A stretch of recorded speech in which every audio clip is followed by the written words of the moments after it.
Bonjour à tous. Voilà bientôt une semaine que le déconfinement a commencé, mais évidemment, notre vie n'est pas encore revenue à la normale. Avant de pouvoir à nouveau nous réunir pour nos cultes dans nos locaux, nous allons continuer à vous proposer ces vidéos de mini-cultes.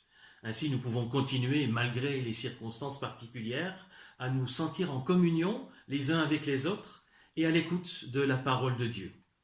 Qui que vous soyez, où que vous soyez, que la grâce et la paix du Seigneur soient avec vous.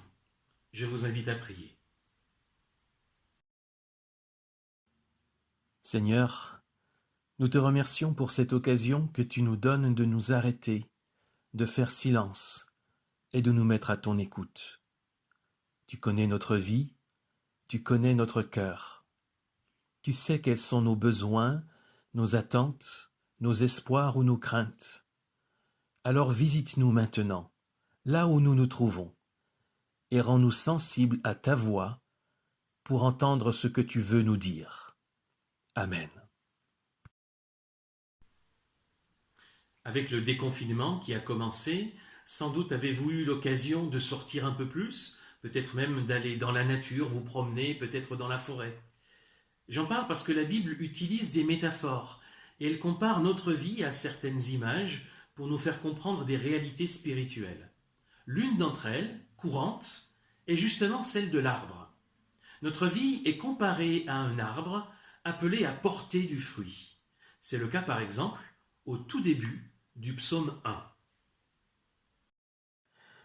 Heureux celui qui ne suit pas les conseils des méchants, qui ne s'arrête pas sur le chemin de ceux qui se détournent de Dieu, et qui ne s'assied pas avec ceux qui se moquent de tout.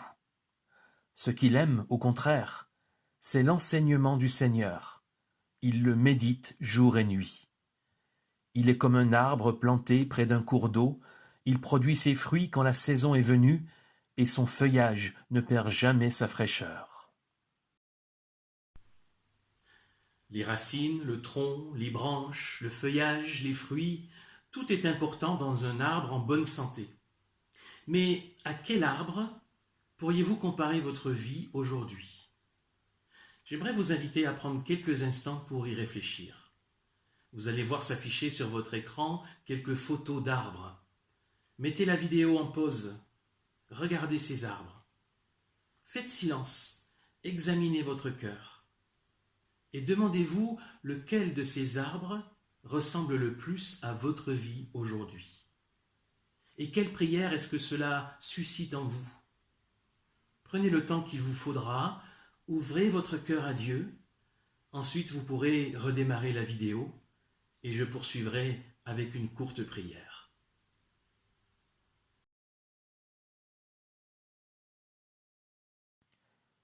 Heureux celui qui aime l'enseignement du Seigneur et qui le médite jour et nuit. Il est comme un arbre planté près d'un courant d'eau. Il produit ses fruits quand la saison est venue et son feuillage ne perd jamais sa fraîcheur. Seigneur, quel que soit l'état de notre vie aujourd'hui, nous nous confions entre tes mains. Si nous nous sentons secs, abîmés, voire déracinés, redonne-nous des forces. Ravive notre foi, remplis-nous de ton esprit qui donne vie. Et si nous nous sentons bénis, pleins de vie et de vigueur, garde-nous dans l'humilité, car c'est toi qui es notre vie et notre sève, et sans toi, nos fruits ne tiendront pas. Amen. Parmi les textes bibliques proposés pour ce dimanche, il y a un extrait de la première épître de Pierre. Cette lettre a été écrite dans un contexte de persécution pour les premiers chrétiens. Vous verrez que cela transparaît dans le texte lorsqu'on y évoque des souffrances à endurer et de l'adversité à affronter. Lisons donc dans la première épître de Pierre, au chapitre 3, les versets 13 à 17. Qui vous fera du mal si vous êtes plein de zèle pour le bien? Même si vous aviez à souffrir parce que vous faites ce qui est juste, vous êtes heureux. N'ayez aucune crainte des autres et ne vous laissez pas troubler. Mais reconnaissez et honorez dans vos cœurs le Christ comme Seigneur. Tenez-vous toujours prêt à vous défendre face à tous ceux qui vous demandent de rendre compte de l'espérance qui est en vous. Mais faites-le avec douceur et respect. Ayez une conscience pure, afin que ceux qui insultent votre bonne conduite de chrétien aient à rougir de leur calomnie. Car il vaut mieux souffrir en faisant le bien, si telle est la volonté de Dieu, plutôt qu'en faisant le mal. Dans un monde idéal, quand on fait le bien, on est honoré, et quand on fait le mal, on est condamné. Mais nous ne sommes pas dans un monde idéal, et tout n'est pas aussi simple que cela. L'épître de Pierre n'est pas écrite à des chrétiens qui vivaient dans un monde idéal, mais bel et bien dans notre monde, où l'injustice et les inégalités sont présentes.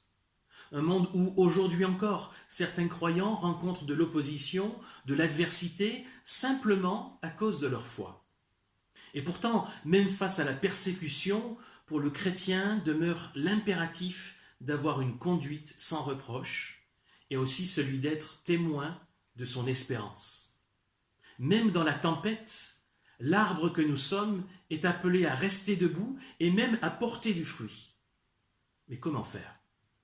N'ayez aucune crainte des autres et ne vous laissez pas troubler. Cette exhortation au début de notre texte se comprend bien dans un contexte de persécution. Mais la peur peut se manifester aussi dans d'autres contextes. Même si alors les peurs ne sont pas toujours justifiées, elles existent bel et bien. Dans un État laïque comme le nôtre, nous n'avons pourtant nullement à craindre de témoigner de notre foi. La laïcité garantit la liberté de croire et de vivre sa foi, y compris de façon publique, dans la mesure bien sûr où ça ne trouble pas l'ordre public et que cela se vive dans le respect. Et pourtant, nos peurs sont là parfois.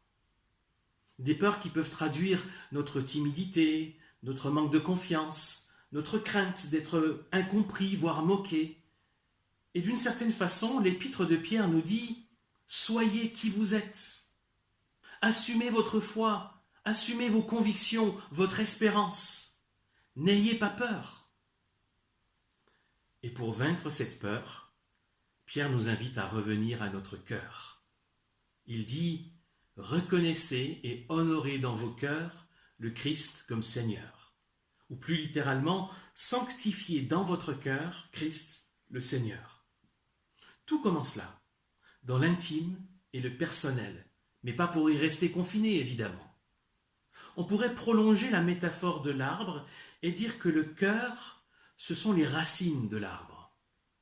Elles sont en général invisibles, mais elles sont essentielles. C'est par ces racines que l'arbre peut tenir debout. Et c'est par ces racines qu'il puise les nutriments dont il a besoin pour grandir, pour porter du fruit. Alors pour nous, il s'agit de cultiver notre intériorité. J'ai entendu plusieurs personnes qui ont dit avoir redécouvert une certaine intériorité dans le temps de confinement que nous avons traversé. Bon, ce n'était pas forcément ceux qui ont dû faire du télétravail avec des enfants en bas âge à la maison. Pour eux, l'intériorité n'était pas facile. Mais il y a un vrai défi, important à relever, qui est celui de cultiver notre intériorité. Et ça demande de savoir s'arrêter parfois, confinement ou pas. Pour le croyant, il s'agit dans cette intériorité de réserver une place, on pourrait dire un sanctuaire pour le Seigneur, et prendre le temps d'y aller, de fermer les fenêtres et les portes autour de nous pour y rencontrer Dieu seul à seul, pour plonger nos racines en lui.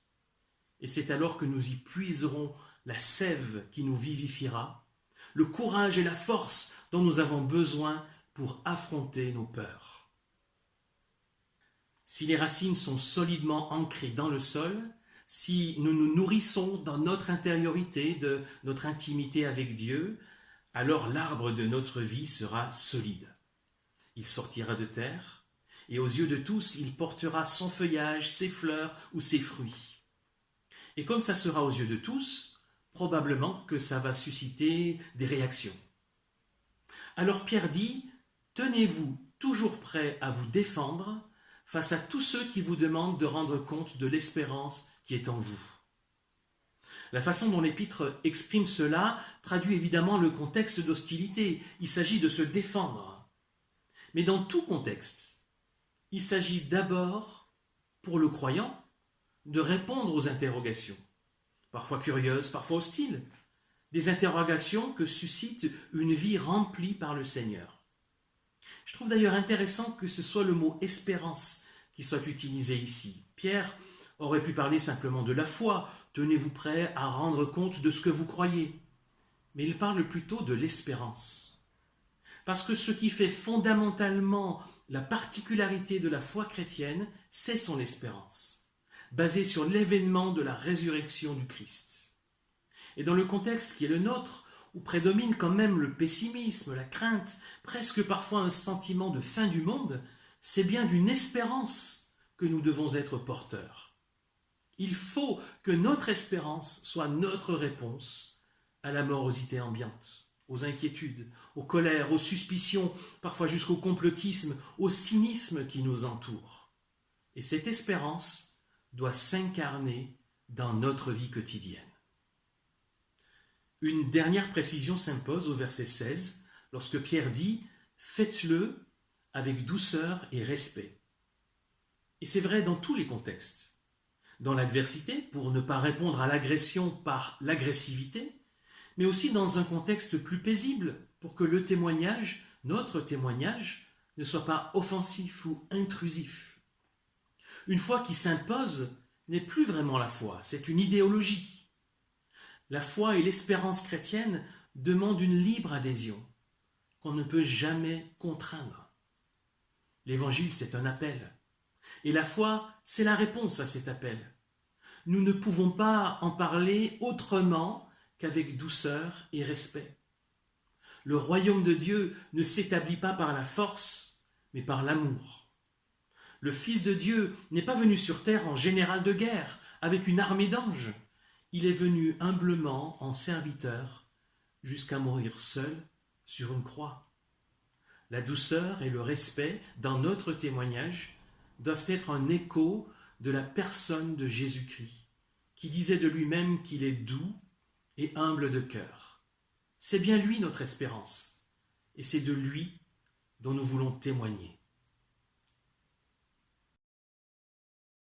Seigneur, fais de nous des témoins de ton amour, convaincus et zélés, mais aussi doux et respectueux. Remplis-nous de ton esprit, qu'il soit notre sève de vie, pour que nous portions du fruit à ta gloire. Aide-nous à surmonter nos peurs, quelles qu'elles soient, affermis notre foi et fais de nous des porteurs d'espérance dans notre monde. Nous te prions pour ceux qui sont dans l'incertitude pour leur avenir, qui n'ont plus d'espoir ou qui craignent de tout perdre, particulièrement dans ce temps difficile que notre monde traverse. Donne-leur de trouver les solutions, l'aide, le soutien dont ils ont besoin. Nous te prions pour ceux qui sont malades, épuisés, isolés. Fortifie-les. Renouvelle leurs forces. Donne-leur ta paix. Et rends-nous tous plus solidaires les uns des autres, que nous sachions aimer notre prochain comme toi tu nous aimes. Amen. Nous arrivons au terme de ce mini-culte. Et au moment où chacun va retourner à ses occupations, recevons une dernière parole de la part du Seigneur. Elle est tirée de la lettre de Paul aux Éphésiens. Que le Christ habite dans vos cœurs par la foi. Que vous soyez enracinés et solidement établis dans l'amour. Ainsi vous aurez la force de comprendre, avec tous ceux qui appartiennent à Dieu, combien l'amour du Christ est large et long, haut et profond. Et vous connaîtrez alors son amour, bien qu'il surpasse toute connaissance, et vous serez ainsi comblés de toute la plénitude de Dieu. Amen.